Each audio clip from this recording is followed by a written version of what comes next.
Hello everybody. Welcome or welcome back to Tiny Tiger Collective. I'm Helena, and in this video, I like to share my stationery favorites from 2024 and reflect a little on intentional consumption in the planner community on YouTube. Last year, I got to have a lot of fun with stationery. My son turned 2, and it became a lot easier to carve out time for myself and for my hobbies. And a lot of that free time I chose to spend with my beautiful fountain pens and notebooks. One of my happiest memories last year was being able to take my son on his very first overseas vacation to Japan. We went to Tokyo and Kyoto, and I visited the Travelers Factory stores at Tokyo Station and Kyoto. And Kyoto was one of my absolute favorites. Tokyo Station was beautiful as well, but as you can imagine, with its location in the underground, it was very busy with many tourists and commuters miling around. The Kyoto store, on the other hand, is located in a very chic boutique next to Ace Hotel, and it was far more spacious, and I was able to really take my time in that store. So while I was there, I picked up the exclusive regular notebook that's sold only at that store. And this Kyoto notebook is in a regular size in the navy color, and it's got what appears to be rose gold foiling of different icons of Kyoto. I picked up the Kyoto charm as well as one of their woven charms from the store. This extra little friend dangling off the side is actually, if you could believe it, a real notebook.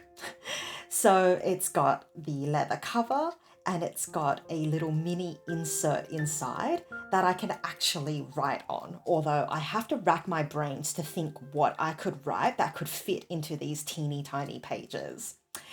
This little charm was a gift from my friend Libby, with whom we've been spending a lot of time discovering and sharing our love of stationery together. So I'm so pleased that I've connected with Libby this past year and that Libby has gifted me with this sweet charm that is going to make me think of her every time I pull out this notebook.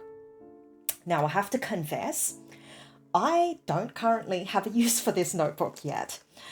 I don't know if anyone else does this or if it's just me, but when I see a beautiful notebook, particularly when it's there in person, and I know I won't be able to buy it when I go back home to Australia, I buy it without any clear idea of what I'm going to use it for, but it's something that delights me to pull out and look at, knowing that when the right occasion or the right excuse emerges, I'll be able to devote this notebook towards that goal. Inside is the plain cream color paper insert. The only difference is that while I was in the store picking up this book, I used their stamps and made a couple of impressions on the back, as well as planted the date of when I picked up this book. I have here the thin paper insert. This insert itself I actually picked up at Tokyo Station. And the way that I used it while I was traveling through Japan was that I would stamp on only one side of each page with the intention that I would collect a few stamps. And when I was ready to do actual travel journaling, I'll be able to cut the particular stamp out and stick it in my collage or in my scrapbook. Then the last thing I have in here is the very special Kyoto green tea leaf paper. So Kyoto is famous for its green tea. And when I think of Kyoto, I think of the many cafes that are selling matcha products, matcha ice cream, matcha sundaes, matcha smoothies. And this book, I think, is the perfect encapsulation of what reminds me of Kyoto. And you see this paper is beautifully rustic. It's smooth on this side, and then it's quite rough and toothy on the other. And all these lovely specks of dark green throughout every page are actually old green tea leaves that have been mulched in to create this paper. And in the little leaflet that came with this book, it did explain that this paper isn't suitable for fountain pens. So I won't be able to do loads and loads of fountain pen journaling in this book, but I'm sure I'll be able to find a special use for it, hopefully in a way that doesn't cover up this beautiful texture. I really love Traveller's notebooks, and despite the Kyoto green tea leaf paper, Traveller's Company's paper, known as Midori paper, is actually very fountain pen friendly. So meaning fountain pen inks behave really well on their pages. They don't feather and they don't bleed through to the other side. So as a fountain pen lover, one of the things that I've veered towards when it comes to paper, notebooks and planners are the sorts that have the kind of paper that work really beautifully with fountain pens. Speaking of fountain pens, my next 3 favorites of 2024 are all fountain pens and their ink pairings. Now, I know technically that means I'm putting 2 things into the one, but for me, there's a real trial and error when it comes to finding the right inks for my pens, because not all inks perform equally well in every pen. On top of that, I am someone who really does love matching their fountain pen inks with the pen body itself. And when the color works together, it's just so much easier for me to remember what each pen is going to look like. So the first one off my list is the Pilot Custom 823 with a fine nib, and inside, as you can see with this writing sample, it's inked with herbin's ambre de birmanie. When I was in Tokyo, I actually sought out a tiny store in an open air market called Ameyoko, and it first started as a black market after World War II. But now there are lots and lots of tiny stores in there selling everything from clothes and snacks to fountain pens. So I came across a store there that offers such a wide selection of pens and inks at a significantly discounted price. So they're more affordable than what you would find in a department store in Japan, which is then far more affordable than what I could find anywhere in Australia. When I first picked up this pen, I didn't immediately take to it. There was something about the size of this pen that I wasn't quite used to, the size of the nib. And I find that fountain pens, like a new pair of shoes, you really need to spend a few days or even a few weeks breaking into them before they really start writing smoothly and performing well.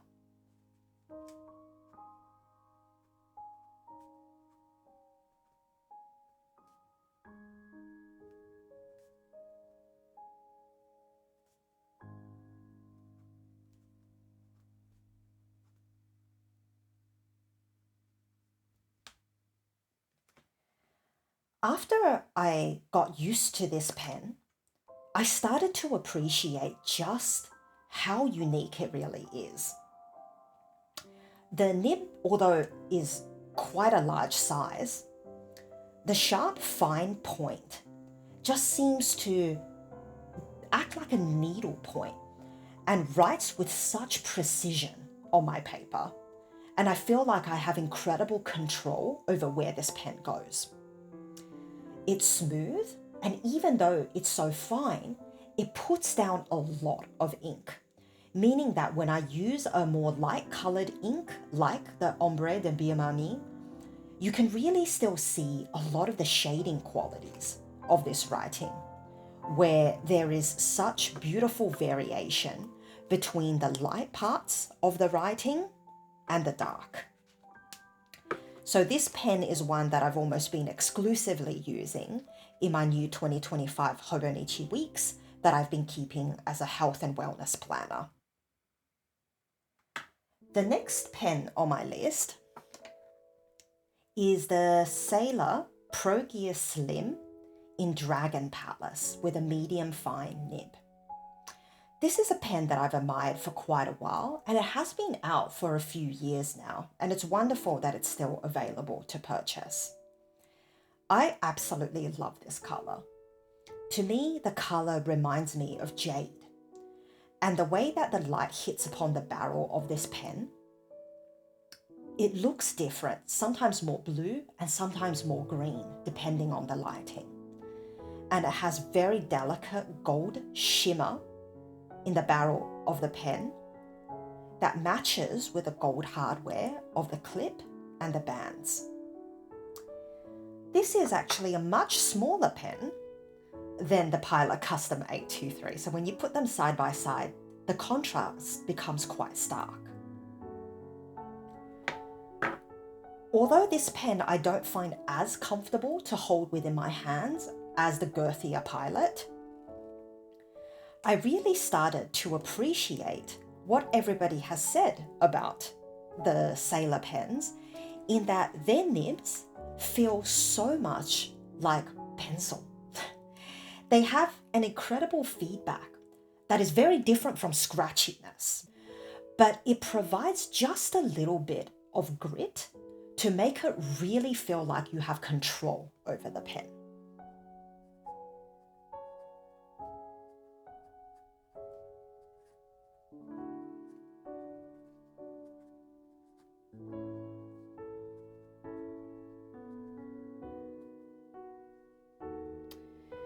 And the ink that I have chosen to pair with this stunning chameleon-like color is Diamine Celadon Cat.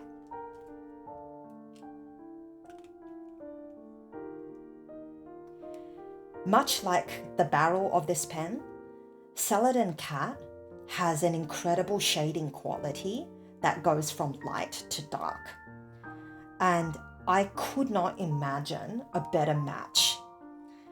It is together so comfortable to use, and I find that all my writing with this pen looks so much more beautiful.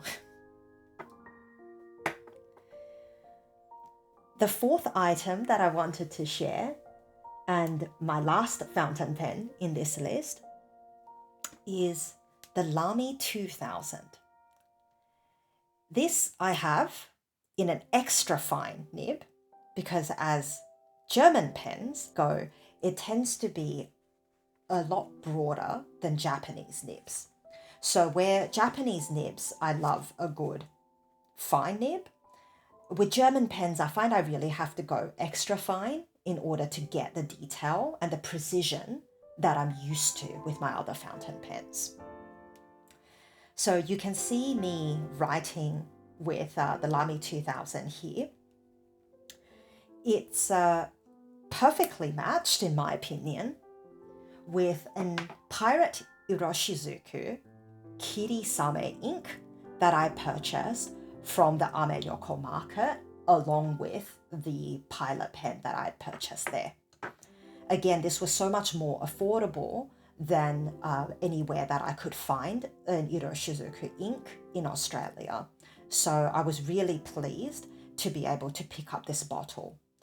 Even more so when I returned home to Australia and shortly after learned that Pilot is discontinuing this kiri-same color.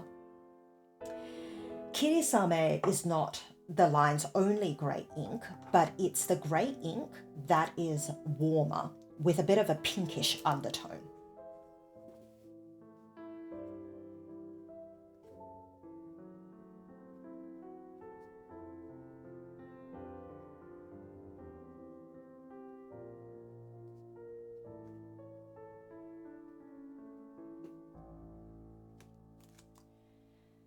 Lamy 2000s have a very, very unique nib. The shape of the nib is unlike any other fountain pen that I own. in that it's been ground in a very particular way. That means my side strokes are thicker than my vertical strokes.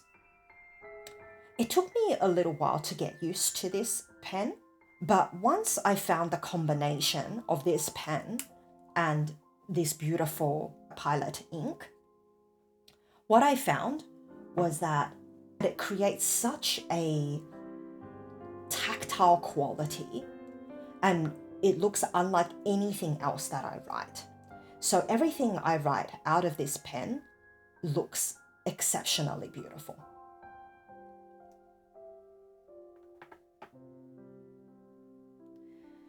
So the fifth item on my list that I would like to share is actually this very well used traveler's notebook pencil board.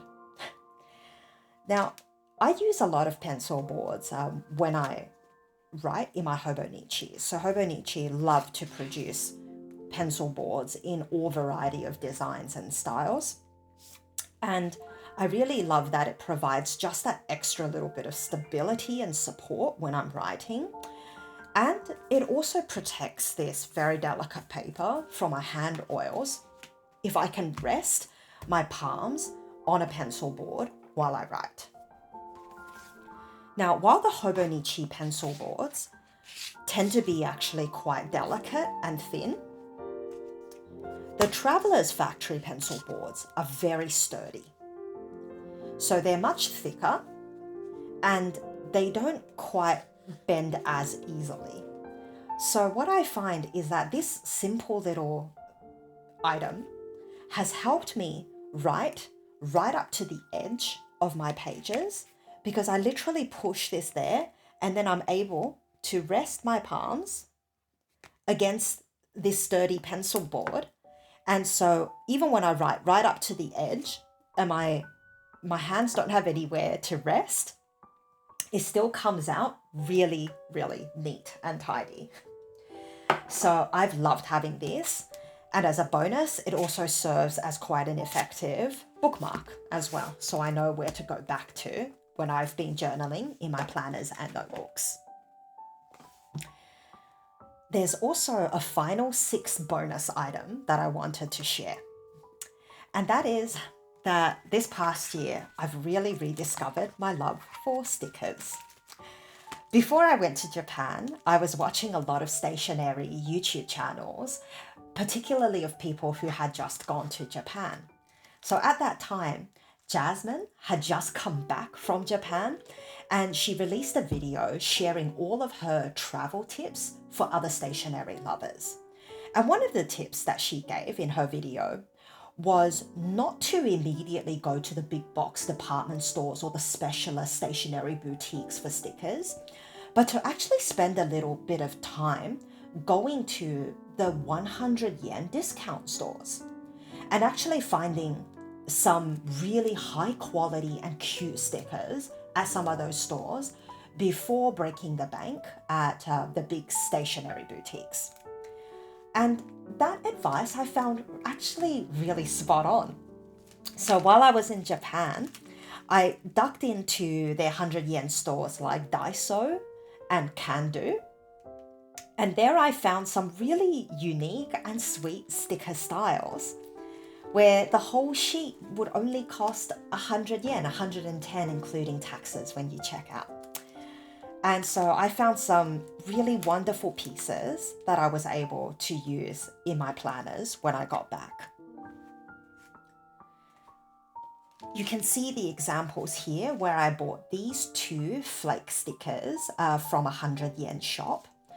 They're all made in Japan and they're manufactured by a company called Gaia Stationery. These were really beautiful illustrated pieces that I was able to fill out my journal spreads as a reminder of all the delicious things that I ate while I was in Japan. And this is an example of a more upscale pack of sticker sheets, sticker flakes that I bought from Maruzen. So this was 440 yen. I accidentally left the price sticker on. And it's a collection of little bunnies in a garden with a little chalkboard. And these are really beautiful as well and well worth the money. But yes, it really did surprise me to find that they're not that different from the 100 yen store stickers as well. So I was quite indiscriminate of where I went and found beautiful stickers for my journals. And I appreciate that many people think planners and journals should be functional places where you brain dump, where you sort out your tasks and your activities for the coming month or the coming year. And decorating with stickers is frivolous or trivial and somehow a waste of time and money. And while I have a lot of sympathy for people who might think that way, I also find that it's something for me as a new mum over this past year. It has given me so much joy to tap into my inner child. And being able to be compassionate and patient with a side of myself that loves to decorate her spreads, her planners, her pages with stickers is something that also allows me to cultivate that kind of understanding and empathy for my son as he grows into someone who loves playing with stickers and playing with his toys and decorating with his crayons.